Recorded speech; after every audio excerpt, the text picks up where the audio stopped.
ನಮಸ್ಕಾರ, ನೀವು ನೋಡ್ತಿದ್ದೀರಾ ಸ್ಪೀಡ್ ನ್ಯೂಸ್ ಕನ್ನಡ. ನಾನು ಪ್ರಿಯಾ ಸೋಮೇಶ್. ಇವತ್ತು ಚೆನ್ನಮ್ಮನವರ 11ನೇ ದಿನದ ಕಾರ್ಯ ನಡೀತಾ ಇದೆ. ಸಮಾಧಿ ಮುಂದೆಯೇ ಕುಳಿತು ದೇವೇಗೌಡರು ಪಾಪ ಕಣ್ಣೀರನ್ನು ಹಾಕ್ತಾ ಇದ್ದಾರೆ. ಮಾಜಿ ಪ್ರಧಾನಿ ಎಚ್.ಡಿ. ದೇವೇಗೌಡರು ಧರ್ಮಪತ್ನಿ ಚೆನ್ನಮ್ಮ ಅವರ ನಿಧನದ ದುಃಖದಿಂದ ಹೊರಬರಲಾಗಿದೆ. ಅವರ ನೆನಪಲ್ಲಿ ಕಣ್ಣೀರಿಡ್ತಾ ಇದ್ದಾರೆ. ಪತ್ನಿಯ ಅಗಲಿಕೆಯ ನೋವಿನಿಂದ ಹೊರಬರಲು ಸಾಧ್ಯವಾಗದೆ ಚೆನ್ನಮ್ಮ ಸಮಾಧಿ ಬಳಿ ಹೆಚ್ಚು ಸಮಯವನ್ನು ಕಳೀತಾ ಇದ್ದಾರೆ. ಕುಟುಂಬ ಸದಸ್ಯರು ಮತ್ತು ಕೇಂದ್ರ ಸಚಿವ ಎಚ್.ಡಿ. ಕುಮಾರಸ್ವಾಮಿ ಗೌಡ್ರಿಗೆ ಪ್ರತಿದಿನ ಧೈರ್ಯವನ್ನು ತುಂಬ್ತಾ ಇದ್ದಾರೆ ಗೌಡ್ರಿಗೆ. ಆದರೂ ಕೂಡ ಅವರು ಬಹಳ ದುಃಖಿತರಾಗಿದ್ದಾರೆ. ಇವತ್ತು ಜುಲೈ 30ನೇ ತಾರೀಕು ಚೆನ್ನಮ್ಮ ಅವರ 11ನೇ ದಿನದ ಉತ್ತರ ಕ್ರಿಯಾದಿ ಕಾರ್ಯವನ್ನು ಆಚರಣೆಯನ್ನು ಮಾಡಲಾಗ್ತಾ ಇದೆ. ಹಾಸನ ಜಿಲ್ಲೆ ಹೊಳೆನರಸೀಪುರ ತಾಲೂಕಿನ ಮಾವಿನಕೆರೆ ಬೆಟ್ಟದ ರಂಗನಾಥ ಸ್ವಾಮಿ ದೇಗುಲದ ತಪ್ಪಲಿನಲ್ಲಿರುವ ಸಮಾಧಿ ಬಳಿ ಈ ಕಾರ್ಯಕ್ರಮಕ್ಕೆ ಭಾರೀ ಸಿದ್ಧತೆಗಳನ್ನು ಮಾಡಿಕೊಳ್ಳಲಾಗಿದೆ. ರಾಜ್ಯದ ನಾನಾ ಭಾಗಗಳಿಂದ ಲಕ್ಷಾಂತರ ಜನರು ಆಗಮಿಸುವ ನಿರೀಕ್ಷೆ ಕೂಡ ಇದೆ. ಜನರಿಗೆ ಪ್ರಸಾದ ವಿತರಣೆಗೆ 16 ಕೌಂಟರ್ಗಳನ್ನು ಸ್ಥಾಪಿಸಲಾಗಿದ್ದು ಮಹಿಳೆಯರು ಮತ್ತು ವಿಐಪಿಗಳಿಗೆ ಪ್ರತ್ಯೇಕ ವ್ಯವಸ್ಥೆಯನ್ನು ಮಾಡಲಾಗಿದೆ.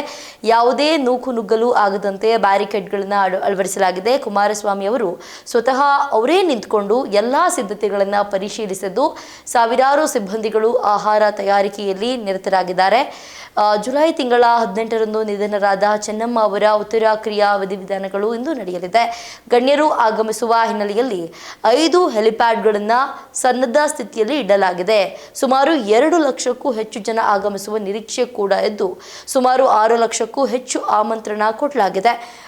ಮಳೆ ಹಿನ್ನೆಲೆಯಲ್ಲಿ ಜರ್ಮನ್ ಟೆಂಟುಗಳನ್ನು ಹಾಕಲಾಗಿದೆ. ಮಾಜಿ ಪ್ರಧಾನಿ ಎಚ್.ಡಿ. ದೇವೇಗೌಡರ ಪತ್ನಿ ದಿವಂಗತ ಚೆನ್ನಮ್ಮ ಅವರ ಉತ್ತರ ಕ್ರಿಯಾದಿ ಕಾರ್ಯ ಇವತ್ತು ನಡೀತಾ ಇದೆ.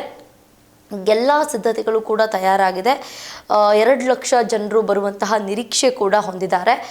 ಇವತ್ತು ಬೆಳಗ್ಗೆ 10ರಿಂದ ಪೂಜೆಗಳು ಆರಂಭ ಆಗಲಿದ್ದು 11ರಿಂದ ಸಾರ್ವಜನಿಕರಿಗೆ ಸಮಾಧಿ ಸ್ಥಳದ ದರ್ಶನಕ್ಕೆ ಅವಕಾಶ ಕೂಡ ಇರಲಿದೆ. ಹರದನಹಳ್ಳಿ ಮಾವಿನಕೆರೆ ಶ್ರೀ ರಂಗನಾಥ ಸ್ವಾಮಿ ಬೆಟ್ಟದ ತಪ್ಪಲಿನಲ್ಲಿ ಇರುವಂತಹ ಸಮಾಧಿ ಸ್ಥಳದ ಬಳಿ ಮೈಸೂರಿನ ಕಲಾವಿದ ಮಹದೇವು ಅವರ ಕಲಾ ನೈಪುಣ್ಯದಿಂದ ಚೆನ್ನಮ್ಮ ಅವರ ರಂಗೋಲಿ ಕಲೆಯ ಚಿತ್ರವನ್ನು ಕೂಡ ಮಾಡಲಾಗಿದೆ.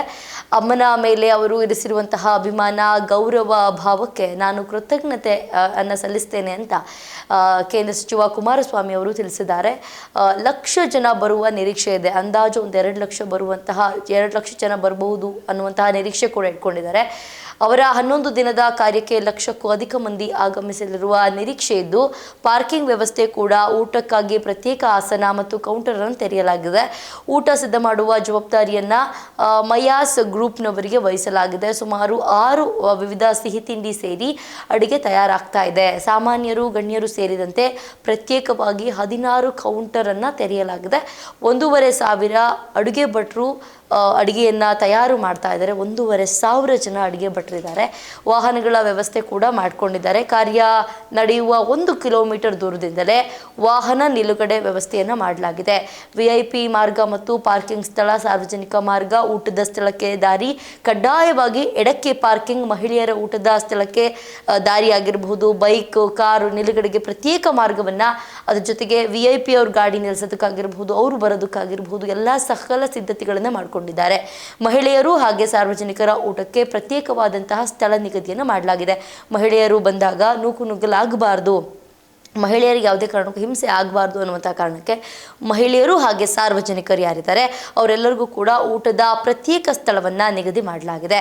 ಪಾರ್ಕಿಂಗ್ ಆಗಿ ಹಾಸನ ಕಡೆಯಿಂದ ಹೋಗುವವರಿಗೆ ಹೆದ್ದಾರಿ ಎದುರು ಎಡಭಾಗ, ಹರಿಹರಪುರ ಕಡೆಯಿಂದ ಬರುವವರಿಗೆ ಮುರಾರ್ಜಿ ವಸತಿ ಶಾಲೆ, ಒಂದಷ್ಟು ಕಡೆಗಳು ಎಲ್ಲೆಲ್ಲಿ ಖಾಲಿ ಇತ್ತು ಅಲ್ಲೆಲ್ಲನೂ ಕೂಡ ಆ ಜಾಗಗಳನ್ನ ನೀಟ್ ಮಾಡಿಕೊಂಡು ಪಾರ್ಕಿಂಗ್ ವ್ಯವಸ್ಥೆ ಕೂಡ ನೀಟಾಗಿ ಮಾಡ್ಕೊಂಡಿದ್ದಾರೆ. ಗಾಡಿ ನಿಲ್ಲಿಸೋದಕ್ಕಾಗಿರ್ಬೋದು, ಗಾಡಿ ತೆಗೆಯೋದಕ್ಕಾಗಿರ್ಬೋದು, ಯಾರಿಗೆ ಕೂಡ ಕಿರಿಕಿರಿ ಆಗಬಾರ್ದು ಅನ್ನುವಂತಹ ನಿಟ್ಟಿನಲ್ಲಿ ಪ್ರತ್ಯೇಕ ಜಾಗವನ್ನ ಕೊಡಲಾಗಿದೆ. ಅದರ ಜೊತೆಗೆ ಹೆಲಿಪ್ಯಾಡ್ ಕೆಳಗೆ ಹಾರದನಹಳ್ಳಿ ಸರ್ಕಾರಿ ಸಂಯುಕ್ತ ಶಾಲೆ ಮೊದಲಾದ 10ಕ್ಕೂ ಕಡೆಗಳಲ್ಲಿ ಈ ಸ್ಕೂಲು ಶಾಲೆ ಏನಿದೆ, ಸ್ಕೂಲ್ಗಳೆಲ್ಲ ಏನಿದೆ ಅಲ್ಲೆಲ್ಲ ಏನೇನೆಲ್ಲ ಜಾಗ ಇತ್ತು, ಮಕ್ಕಳಿಗೆ ಆಟ ಆಡೋಕ್ಕಾಗಿರಬಹುದು, ಆ ಒಂದಷ್ಟು ಜಾಗಗಳನ್ನ ಇವತ್ತೊಂದು ದಿನಕ್ಕೆ ಈ ಪಾರ್ಕಿಂಗ್ ಮಾಡೋದಕ್ಕಾಗಿರಬಹುದು ಅದೆಲ್ಲದಕ್ಕೂ ಕೂಡ ತಗೊಂಡಿದ್ದಾರೆ. ಅದ್ರ ಜೊತೆಗೆ ಪಾರ್ಕಿಂಗ್ ಸ್ಥಳವನ್ನು ಗುರುತನ್ನು ಮಾಡಲಾಗಿದೆ. ಯಾರಿಗೂ ಕೂಡ ಹಿಂಸೆ ಆಗಬಾರ್ದು, ಎಲ್ಲಿ ಪಾರ್ಕಿಂಗ್ ಅಂತ ಕನ್ಫ್ಯೂಸ್ ಆಗಬಾರ್ದು ಅಂತ. ಯಾಕಂತಂದರೆ 2 ಲಕ್ಷ ಜನರನ್ನ ಕಂಟ್ರೋಲ್ ಮಾಡಬೇಕಿವತ್ತು. ಹಾಗಾಗಿ ಎಲ್ಲದಕ್ಕೂ ಕೂಡ ಗುರುತನ್ನು ಮಾಡಲಾಗಿದೆ. ಕಾರ್ಯಕ್ರಮದ ಸ್ಥಳದ 1 ಕಿಲೋಮೀಟರ್ ಸುತ್ತಳತೆಯಲ್ಲಿ ದೇವೇಗೌಡರ ಕುಟುಂಬದವರ ವಾಹನ ಹೊರತುಪಡಿಸಿ ಯಾವುದೇ ಖಾಸಗಿ ವಾಹನ ಒಳಬರುವಂತಿಲ್ಲ. ಜನರನ್ನು ಕರೆತರಲು ಸುಮಾರು 16 ವಾಹನ ವ್ಯವಸ್ಥೆಯನ್ನು ಮಾಡಲಾಗಿದೆ.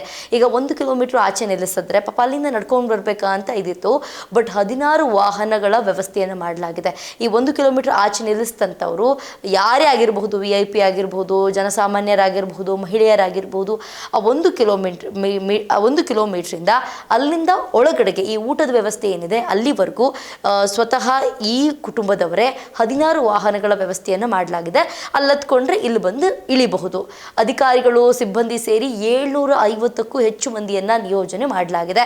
5-6 ದಿನಗಳಿಂದ ನೂರಾರು ಕಾರ್ಮಿಕರ ಶ್ರಮದಲ್ಲಿ ಎಲ್ಲ ಸಿದ್ಧತೆ ನಡೀತಾ ಇದೆ. ತಾಯಿ ಗಳಿಸಿದಂತಹ ಪ್ರೀತಿ, ತಂದೆಯ ಸುದೀರ್ಘ ಸಾಮಾಜಿಕ ರಾಜಕೀಯ ಬದುಕಿನಲ್ಲಿ ಸಾಕಷ್ಟು ಜನರಿಗೆ ಸಹಾಯವನ್ನ ಮಾಡಿದ್ದು ಎಲ್ಲ ಅಭಿಮಾನಿಗಳು ಕಾರ್ಯಕ್ಕೆ ಬರ್ತಾ ಇದ್ದಾರೆ.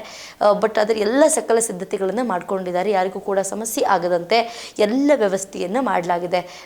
ಪಾರ್ಕಿಂಗ್ ವ್ಯವಸ್ಥೆ ಆಗಿರಬಹುದು, ಊಟದ ವ್ಯವಸ್ಥೆ ಆಗಿರಬಹುದು. ಅದ್ರ ಜೊತೆಗೆ ಊಟದ ವ್ಯವಸ್ಥೆ ಬೆಳಗ್ಗೆ 11 ಗಂಟೆಯಿಂದನೇ ಶುರು ಮಾಡಿದ್ದಾರೆ. ಯಾಕೆ ಅಂತಂದರೆ 2 ಲಕ್ಷ ಜನರನ್ನು ಕಂಟ್ರೋಲ್ ಮಾಡಬೇಕಾಗುತ್ತೆ. ಹಾಗಾಗಿ 12 ಗಂಟೆ 12:30 ಅಂತಂದರೆ ನುಗ್ಗಲು ಜಾಸ್ತಿ ಆಗಿಬಿಡುತ್ತೆ. ಹಾಗಾಗಿ ಬೆಳಗ್ಗೆ 11 ಗಂಟೆಯಿಂದನೇ ಊಟದ ವ್ಯವಸ್ಥೆಯನ್ನು ಕೂಡ ಆರಂಭ ಮಾಡಿದ್ದಾರೆ.